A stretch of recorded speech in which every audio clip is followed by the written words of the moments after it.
ملأ السماء النور حين تألقت بمدى العيون مساجد ومنائر، والطير في الأغصان تشدو طربا من تحتها قرأ القرآن الماهر.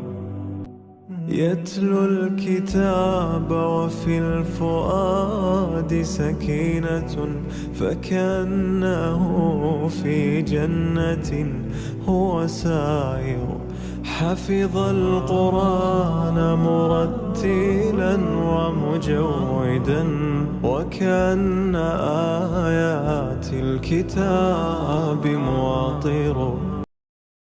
دعوني أسير إلى خالقي، فقد أرهقتني حياة الذنوب. دعوني وحيدا أناجي الإله، وأحيا سعيدا وقلبي يتوب.